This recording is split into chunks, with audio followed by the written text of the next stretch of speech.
The Fresh Prince of Bel-Air wasn't just a sitcom about a funny kid from Philly moving in with his rich cousins. It was a show built on desperation, real-life feuds, and performances that left cast members emotionally wrecked long after the cameras stopped rolling. Today we're breaking down 14 strange facts that change everything you thought you knew about this classic, and one jaw-dropping bonus at the end that almost nobody talks about. So speed up with me because the list starts now. Number 1. Will Smith was cast because he owed the IRS $3 million.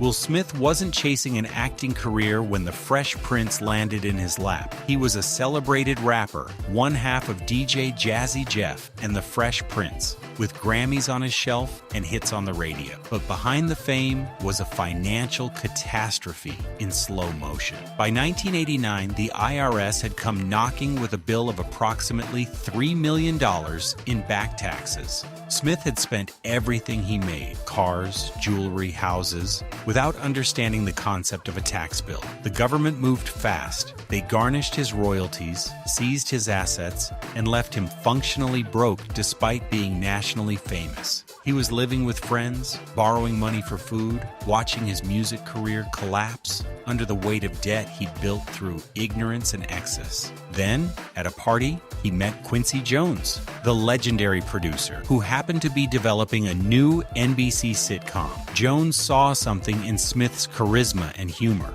He convinced NBC to take a chance on a rapper with zero acting experience. Smith accepted the role immediately, not because he wanted to be an actor, but because it was his only way out.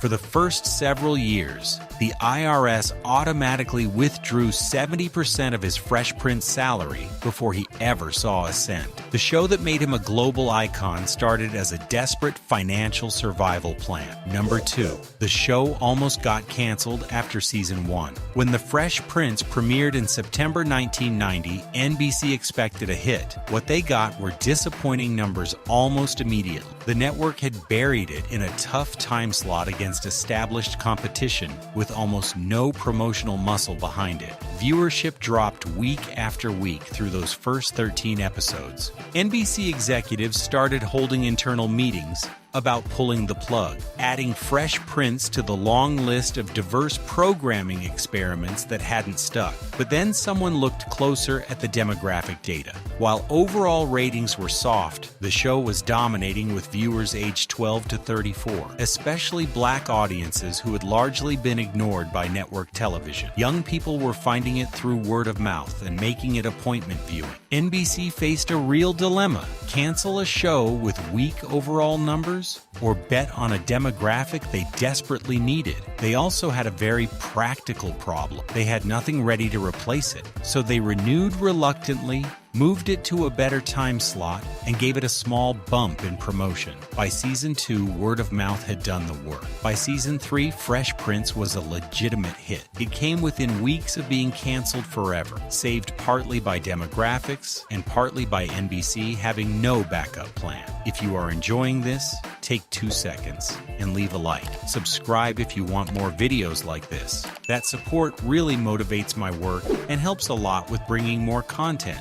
Number 3. The Hubert and Smith feud started in season 1. The official story is that Janet Hubert left the show after 3 seasons due to creative differences. That phrase means nothing. The truth is that Hubert and Will Smith hated each other almost from day one, and the feud turned the set into a war zone. It started with small frictions. Smith was 21, freshly famous, with no acting training and even less discipline. He'd show up late, forget lines, crack jokes during serious scenes. Hubert was a trained Broadway actress who took her craft seriously and watched Smith receive constant special treatment because he was the star. She started calling him out publicly on set, criticizing his work ethic, demanding he respect the process. Smith felt attacked and painted her as jealous and bitter. The conflict spiraled through seasons 2 and 3. By then, they weren't speaking off camera. Hubert would deliver her lines to Smith with visible contempt. Smith mocked her between takes and turned most of the cast against her. When her contract ended after season 3, NBC didn't even attempt to renew it. Hubert has said repeatedly that she didn't leave. She was fired and blacklisted. It destroyed her career at its peak, and the wounds from that feud took decades to even begin to heal. Number 4. The mansion layout changed completely between seasons. The Banks family mansion looked convincing on screen, but it made absolutely zero architectural sense. Rooms appeared and disappeared. Doorways led to different places in different seasons. The layout shifted dramatically depending on what each episode's script required, and no one in production seemed particularly concerned about continuity. The pool room is the most glaring example. In Season 1, it was accessed through one doorway with a specific layout. By Season 3, it had migrated to a completely different part of the house, with a different configuration. Season 5 moved it again. Production designers built sets based on story needs, not architectural logic. If a script needed a bigger kitchen closer to the living room, they moved the kitchen. If they needed more space for a scene, they expanded whatever room was involved without explanation. Crew members joked that the Banks family lived in a magic house where rooms could teleport. When the show hit syndication and fans started binging episodes back to back, online forums filled with people creating impossible floor plans of the mansion, mapping out how the rooms couldn't possibly connect the way they appeared on screen. The house worked emotionally even when it failed spatially, which for a sitcom is probably all that matters. Number 5. Carlton was based on a real person Ribeiro knew in high school. Carlton Banks could have been a lazy stereotype, the nerdy black kid who acts white, loves Tom Jones, and seems disconnected from his own culture. But Alfonso Ribeiro made him three-dimensional because he grounded the character in a real person. In high school, Ribeiro knew a wealthy black student who genuinely loved preppy culture, white pop music, country club clothing, zero apology for any of it. Other black students called him an Uncle Tom, accused him of betraying his roots. But Ribeiro saw something different.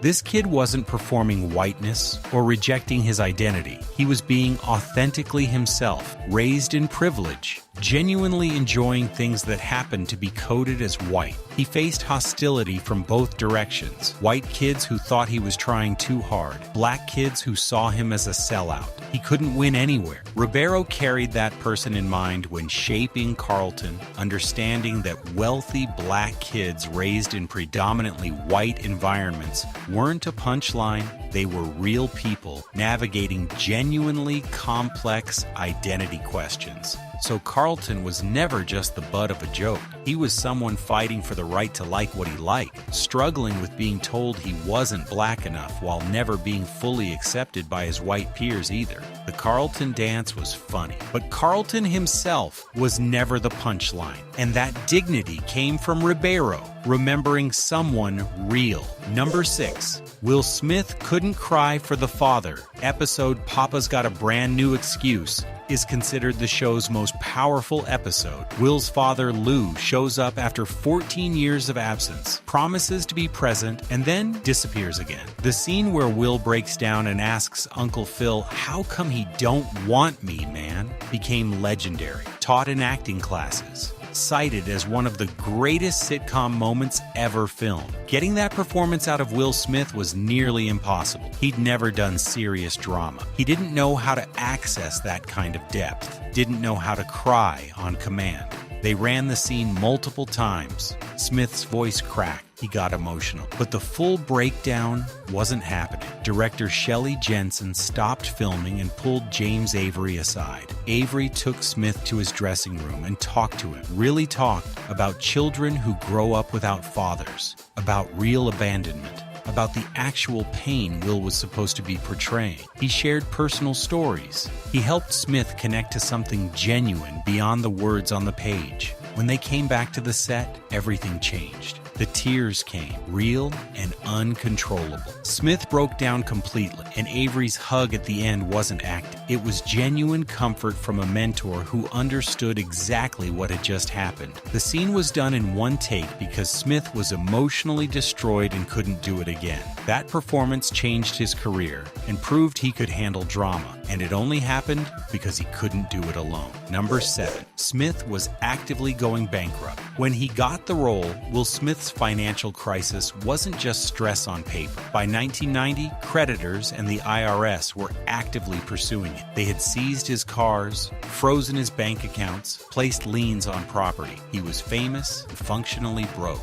unable to cover basic expenses because every dollar he earned was already promised to someone else. He was living with friends, borrowing money for food, watching his music career crumble under debt he'd built through pure ignorance about how taxes worked. The Fresh Prince salary was significant, around $100,000 per episode by season 2. But Smith wasn't seeing most of it. The IRS had arranged an automatic garnishment of 70% of every paycheck, taken directly before it reached him. He was earning more than most Americans, and still living like he was broke. That financial terror changed how he approached the work. He couldn't afford to lose the job, couldn't risk being fired for immaturity or bad behavior. The threat of returning to bankruptcy kept him disciplined in ways that nothing else had. His castmates saw a rising star getting rich. They had no idea the government was taking most of it. Smith later said those early seasons were the most terrifying years of his life, every renewal literally keeping him from ruin. Before we keep going, subscribe if you haven't yet. Drop a comment telling me which movie or show you want me to cover next with strange behind-the-scenes facts. I read every single one. Number 8. The Carlton dance was created by watching awkward white guys. The Carlton dance is one of the most iconic recurring gags in television history. A physical bit that defined Alfonso Ribeiro's character and became a full-blown cultural phenomenon. But it wasn't scripted, wasn't in any episode outline, and wasn't created by the writing team. Ribeiro invented it himself during season 1, when a script called for Carlton to dance at a party. The direction was vague. Carlton dances awkwardly. The specifics were left entirely to Ribeiro, who decided to create something that could establish Carlton's preppy, out-of-touch personality through movement alone. He based it on real people he'd observed growing up in entertainment circles and attending private schools. Wealthy white kids who danced with tremendous confidence and absolutely zero rhythm. They moved like they were having the time of their lives while everyone around them cringed. Ribeiro combined those observations with Courtney Cox's moves from Bruce Springsteen's Dancing in the Dark video, adding her arm movements and head bobs to the mix. The result was a perfect physical portrait of privileged obliviousness. The first time he performed it on set, the studio audience erupted, and the cast broke character laughing. Producers knew immediately they had something special. They started writing the dance into as many episodes as possible. Decades later, it's still being referenced, parodied, and celebrated. Invented in an afternoon and destined to outlive the show itself. Number 9. The living room set was recycled from silver spoons. The Banks family mansion looked expensive. Grand staircase, luxurious furniture, sprawling layout. But NBC was working with a tight budget and found a creative solution that most viewers never noticed. The living room set had already been built once. It came from Silver Spoons,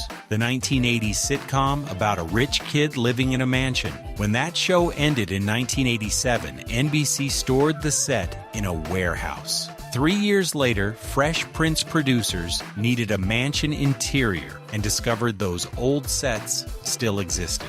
Production designers redressed everything, changed the color scheme, rearranged furniture, adjusted the layout, but the bones were identical. That iconic staircase where Carlton danced, Silver Spoons. The living room where family confrontations played out across 6 seasons, Silver Spoons. Early internet forums filled with fans of both shows noticing the similarities and debating whether it was an homage or just budget management. The truth was simply financial. Building a new mansion set from scratch would have cost hundreds of thousands of dollars. NBC didn't want to spend. The recycling extended beyond just the living room. The network maintained a warehouse of sets from canceled shows, repurposed whenever a new production needed a shortcut. Sometimes luxury television television is just good warehouse management. Number 10.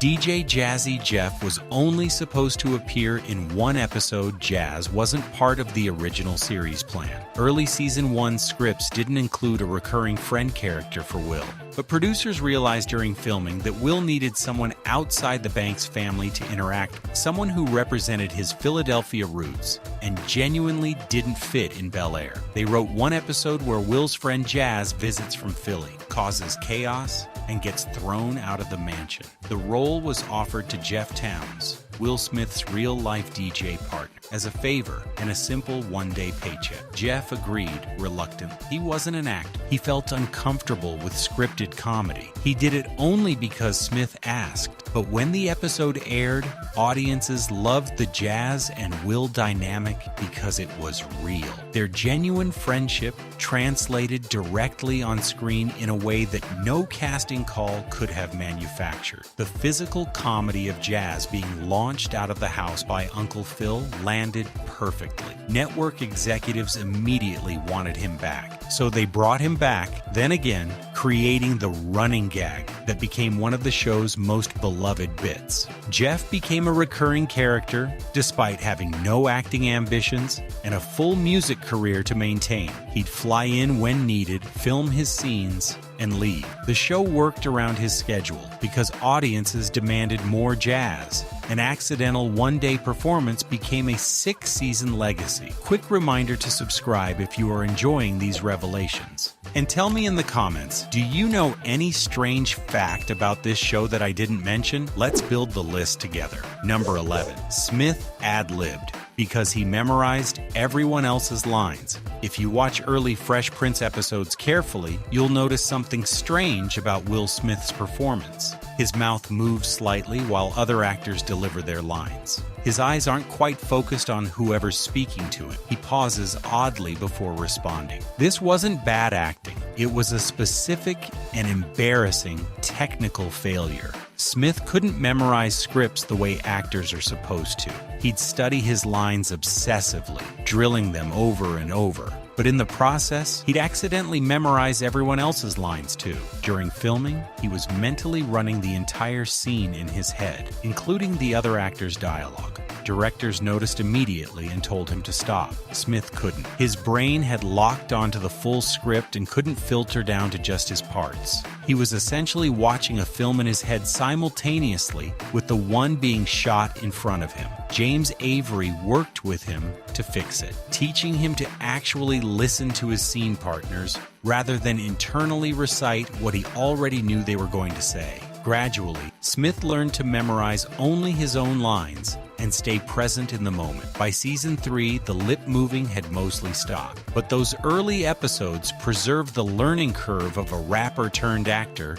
who didn't understand how script memorization was supposed to work. And if you know what to look for, it's visible in every take. Number 12. James Avery and Will Smith had a real father-son tension. Uncle Phil wasn't just a father figure on screen. James Avery genuinely took on a paternal role with Smith off camera. And like any real father-son relationship, it came with friction, lectures, and hard-won respect. Avery watched Smith's immaturity with growing frustration, the late arrivals, the jokes during serious scenes, the general attitude that the whole thing was a game. He felt a responsibility to push Smith toward professionalism before he burned through his opportunity. This manifested in real confrontations. Avery would pull Smith aside between scenes and lecture him about showing up late, about lack of preparation, about what he owed the cast and crew who were working around his behavior. Smith initially resented it and thought Avery was being unnecessarily harsh,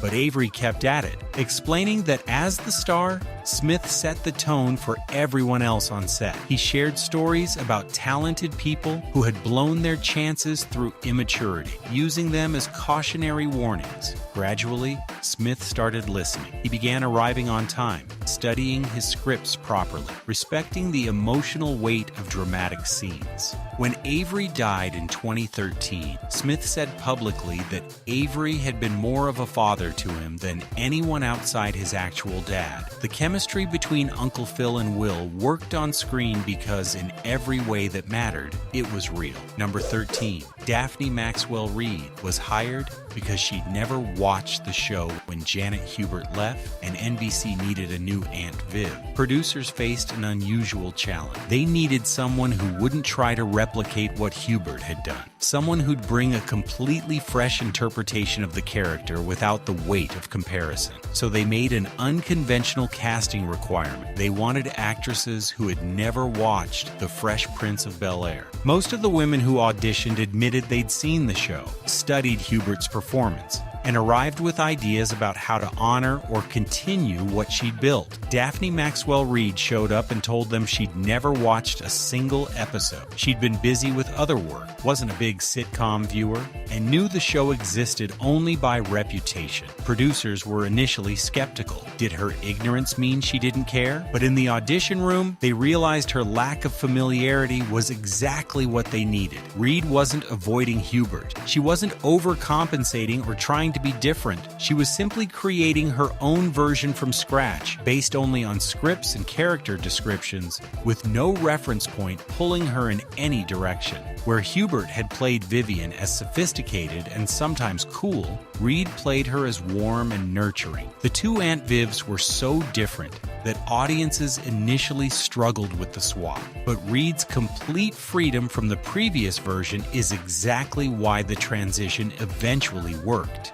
Almost at the end, and the best is still coming. Subscribe so you don't miss what's next, and drop your city or country in the comments. I want to see how far this video is reaching. Number 14. The finale was rushed because NBC canceled with only 4 episodes left. The Fresh Prince of Bel-Air was supposed to keep going. The cast expected renewal. Season 7 storylines were being discussed. Nobody anticipated the end arriving without warning. Then, NBC made a business decision. The show was still popular, but cast salaries had grown significantly over 6 years, and the network wanted to redirect money toward new programming. They canceled Fresh Prince abruptly, informing producers with only 4 episodes left to film in season 6 that it would be the final season. Producers panicked. They had no ending written, no closure for the characters. They were mid-arc on storylines that were never designed to conclude. They scrambled to create something resembling a finale with almost no time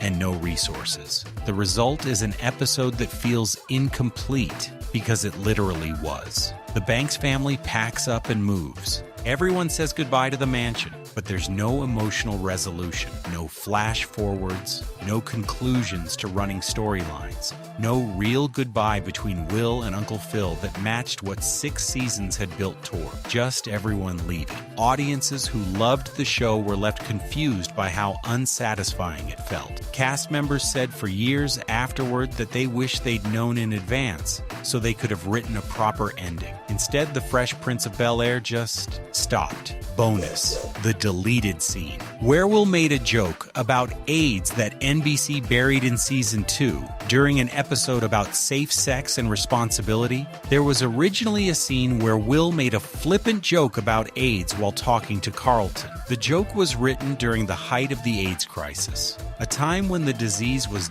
devastating communities across America, particularly gay men and Black Americans. The writers intended it as dark comedy, Will being ignorant about a serious issue while other characters corrected it. It was the kind of satirical approach that can work in theory, but when they filmed it in front of the studio audience, the reaction was immediate and horrifying. Silence. Not uncomfortable laughter. Silence. People shifted in their seats. Some audience members walked out during the commercial break. The atmosphere in the studio turned icy. Producers watching from the booth knew within seconds they had made a catastrophic miscalculation. AIDS wasn't a punchline in 1991. People were actively dying. Families were being destroyed. Making a joke about it, even a satirical one, crossed a line the audience wasn't willing to accept. After the taping, producers held an emergency meeting. The decision was unanimous. Cut the entire scene, remove every reference to AIDS from the episode,